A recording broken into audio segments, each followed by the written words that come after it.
The building went silent, except for the faint, desperate cries of a child drifting up through the elevator shaft. Smoke curled along the metal seams like thin gray fingers searching for air.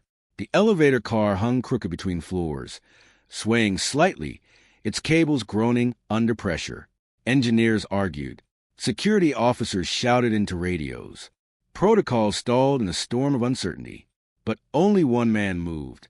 Dusty coveralls, split knuckles, a wrench clenched between his teeth. Liam Carter. The janitor clipped an old safety harness to a rusted anchor ring and stepped toward the dark opening of the maintenance shaft. The heat rising from below smelled of burning insulation and hot steel. Somewhere above him, a frightened voice rasped through the ventilation grates. "Mom, it's hot." The CEO's daughter, 7 years old. The car creaked again. People screamed when the cable suddenly jerked, but Liam didn't. He shifted his weight calmly, jammed a steel bar into the grinding brake gears, and prepared for the possibility that he might be the last one to fall. Because sometimes the real question wasn't who had the title. It was who was willing to stay behind when everything collapsed. Chicago's Sterling Innovations Tower rose 50 stories into the skyline, its glass walls reflecting the restless pulse of the city. The lobby was enormous, designed to impress. Marble floors stretched wide like a cathedral nave. Sunlight streamed through towering windows and spilled across polished surfaces that gleamed like mirrors. The building hummed with power. Beneath it sat 4 levels of underground parking.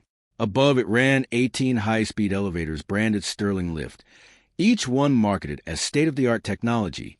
Executives entered through the grand, revolving doors. Tech staff used the side entrances. Maintenance workers came through the loading bay. The tower breathed hierarchy, and Liam Carter lived at the very bottom of it. Liam arrived every morning at exactly 6 o'clock. The lobby echoed with emptiness at that hour, the building still waking up. His cleaning cart rattled softly as he pushed it across the marble floor. He paused beside the line of elevator doors, E1 through E18. Their stainless steel panels reflected his tired face back at him.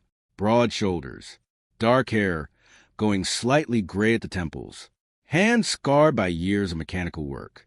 Someone had spilled coffee near the entrance during the night. Liam knelt and wiped the stain slowly, the lemon-scented cleaner filling the air. "Mr. Liam." A small voice rang out behind him. He looked up. Sophie Sterling ran toward him with the unstoppable enthusiasm only a 7-year-old could possess. Her backpack bounced against her shoulders as she held out a cookie wrapped in a napkin.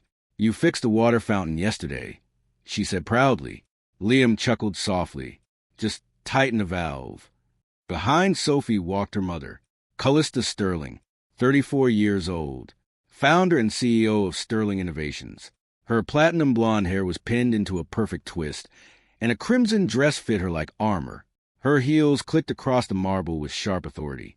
"Sophie," Callista said calmly, though her voice carried a quiet edge, "we've talked about interrupting people while they're working."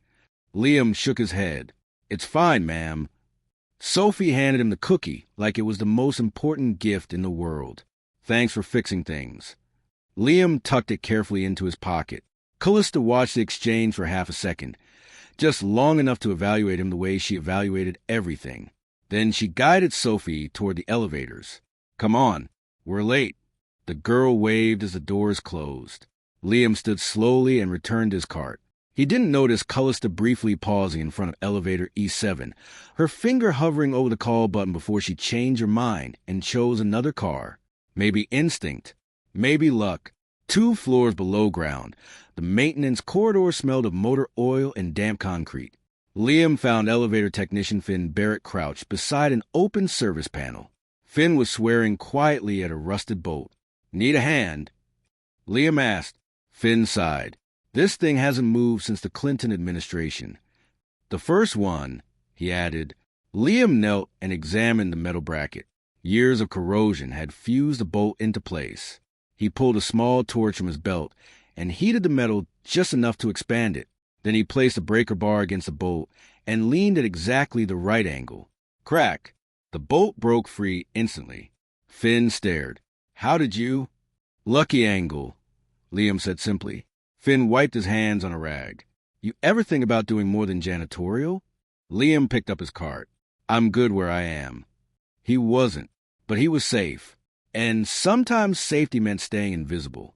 Once, Liam Carter had worn a different uniform. He had been an aerospace engineer specializing in suspension systems and emergency braking mechanisms. His work involved aircraft carriers and massive mechanical systems where failure meant death. Then came the accident. A hydraulic failure during a training operation trapped his team inside a collapsing service shaft. Liam had manually locked the emergency brake. He ordered the others to climb out first. 3 made it. 1 didn't. The official report blamed equipment malfunction. Liam blamed himself. He left engineering soon afterward. Left the titles. Left the responsibility. But the guilt never left him. 3 floors above the lobby, Callista Sterling sat in a glass conference room, reviewing slides for the company's biggest product launch of the year. Investors were flying in. Media crews were arriving. Everything needed to be perfect. Facilities Director Clinton Reeves entered the room holding a tablet. "Morning, Callista," he said. "Quick update." She didn't look up from her laptop. "Go ahead." Elevator E7 has been showing minor vibration alerts. Probably just sensor drift. At the far end of the table, safety engineer Ingrid Park sat upright. "That's not minor," she said immediately. "High-speed elevator vibrations should be inspected immediately." Clinton forced a polite smile. "We're not shutting down a primary lift before the biggest event of the year." Ingrid crossed her arms. "The motor casing temperature has already increased." Callista finally looked up. Her eyes moved between them. One worried, one confident. She made a quick calculation.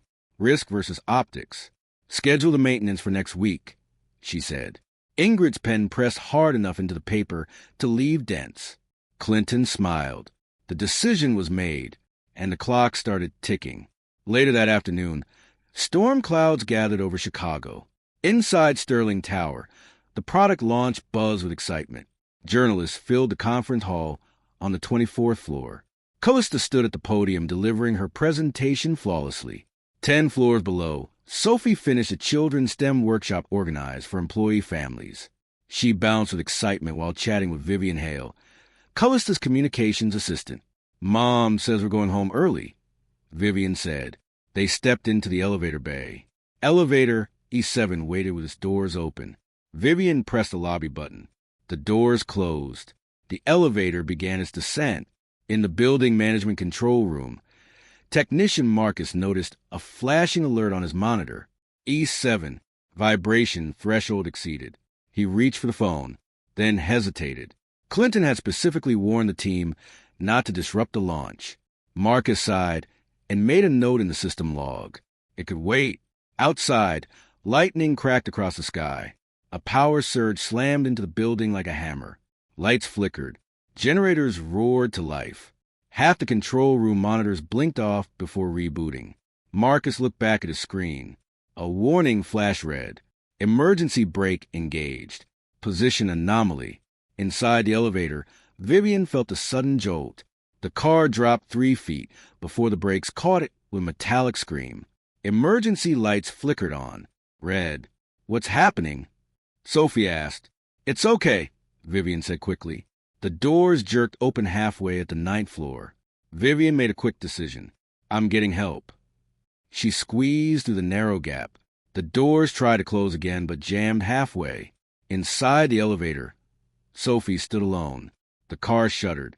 Then it began slowly drifting upward. Moments later, alarms exploded through the building. Marcus grabbed his radio. "All units, elevator emergency. Car E7 stuck between floors. Occupant count 1. He checked the system manifest. His stomach dropped. Occupant type. Child. Upstairs, Security Chief Henry Moore rushed into the conference hall and whispered into Callista's ear. Her world narrowed instantly to a single terrifying fact. Sophie's inside. The presentation ended immediately. Callista ran for the stairwell. Down in the lobby, Liam Carter heard the commotion and followed the crowd gathering near the elevator bank. Finn Barrett sprinted past with a toolbox. Ingrid Park studied the system diagnostics on her tablet. Clinton Reeves stood nearby, pale and sweating. "We follow procedure," Clinton insisted. "The elevator company will be here in 30 minutes. 30 minutes?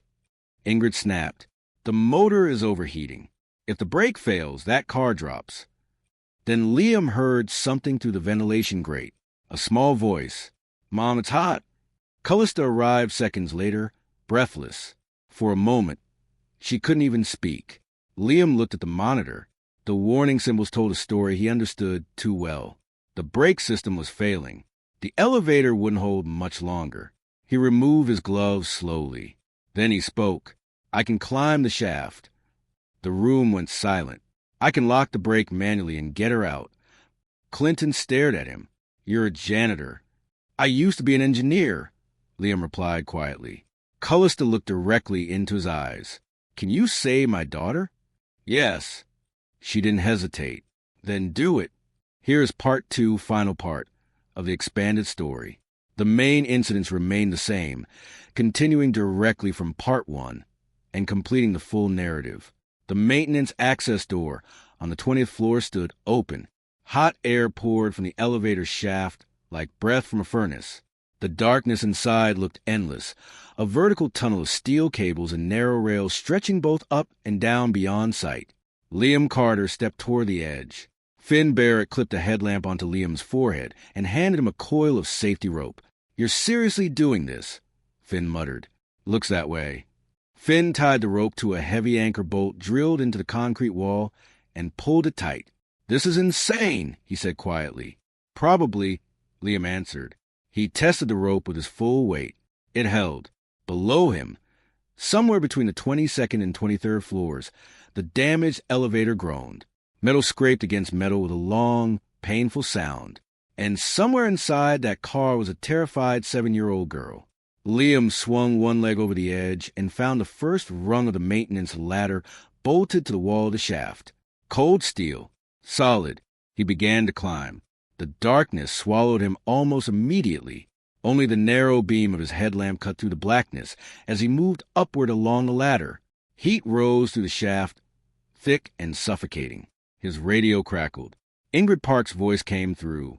Liam, you're passing floor 21. The cabin is about 12 feet above you. Motor temperature 205 degrees and climbing. Liam didn't waste breath answering. He kept climbing. Each movement felt mechanical. Hand, foot, shift weight, repeat. But every rung also dragged him deeper into old memories. 5 years earlier. Another shaft. Another failing system. The sound of alarms screaming. The faces of his trapped teammates staring at him while he locked the brake and told him to climb first. 3 survived. 1 didn't. His left hand slipped slightly on a rung slick with oil. He tightened his grip and continued. Halfway up, a bolt somewhere above snapped with a sharp metallic crack. The sound echoed through the shaft. Liam's hand jerked instinctively. For a terrifying second, his body swung away from the ladder into empty air. Weightless. Training took over. He grabbed the thick elevator cable beside him and wrapped his legs around it until he could pull himself back toward the ladder. His heart hammered in his chest. But he didn't stop climbing. In the lobby below, Callista Sterling stared at the thermal display on the monitoring screen. The bright red shape inside the elevator cabin represented her daughter. Her hands trembled. Henry Moore stood beside her silently. For once, he had nothing to say. Liam finally reached the level of the elevator car.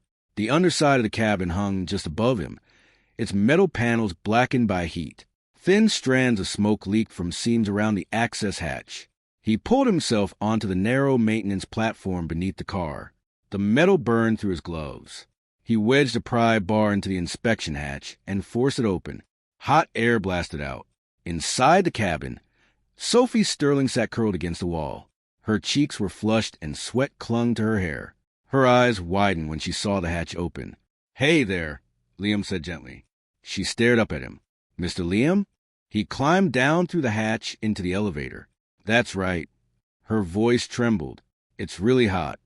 I know, he said calmly, but we're going to fix that. He pulled a cloth from his pocket and poured a little water from his bottle onto it before placing it over her mouth and nose. Breathe through this slowly. She nodded weakly. Above them, the elevator motor whined loudly. Ingrid's voice crackled through Liam's radio. Liam, The motor is still cycling. If it locks up, the brake could fail. He examined the exposed brake assembly through the open hatch. The friction pads were worn almost smooth. Metal shavings glittered across the housing. One hard jolt could send the car falling. Liam reached into his tool belt and pulled out a thick steel mounting bracket. He wedged it between the brake gear teeth at an angle, forcing them to lock. Then he jammed a heavy screwdriver through a secondary hole in the assembly to act as a backup pin. It wasn't pretty. It wasn't official. But it would hold for a little while. "Ingrid," he said into the radio, "I've manually locked the brake." "How stable?" "Temporary." She didn't hesitate. "We're cutting auxiliary power to the motor in 30 seconds. "That's going to cause a drop," Liam said. "I know." He pulled Sophie closer. "Okay, kiddo," he said softly. "Hold on to me tight." She wrapped her arms around his neck. "I'm scared." "Me too." She looked at him in surprise. "You are?" "Yeah," he admitted. "But that just means we're being brave." The countdown began. 20 seconds. 15. 10. Callista watched the monitor with her hands pressed over her mouth. 5. Ingrid threw the power switch. The motor died. The elevator dropped suddenly. 6 inches. 8. Then the jam brake caught with a horrifying shriek of grinding metal. The whole cabin shuddered violently. Smoke poured from the brake housing. Sophie buried her face in Liam's shoulder, crying. "You're doing great," he whispered. "Almost there." The elevator now sat level with floor 22, but the doors were jammed shut. Liam found a manual release lever hidden behind a panel and yanked it. The inner door slit open a few inches before sticking. He braced his shoulder against it and pushed with everything he had. On the other side, Henry and Finn were prying at the outer door with crowbars. "Inch more," Finn shouted. The gap widened, just barely enough. Then Liam heard the terrible grinding sound behind him. His makeshift brake wedge shifted slightly. The cabin lurched downward. He didn't hesitate. He lifted Sophie and pushed her toward the opening. Henry's hands reached through and grabbed her wrists. Together, they pulled her out onto the floor. She was safe. Behind Liam, the screwdriver pin snapped with a loud crack. The elevator dropped another few inches. The gap slammed shut. Liam was alone inside. "Liam," Finn shouted. A safety rope dropped through the hatch above. He caught it instantly and tied it around his chest. He pulled himself upward through the hatch just as the brake finally failed. The elevator car plunged downward.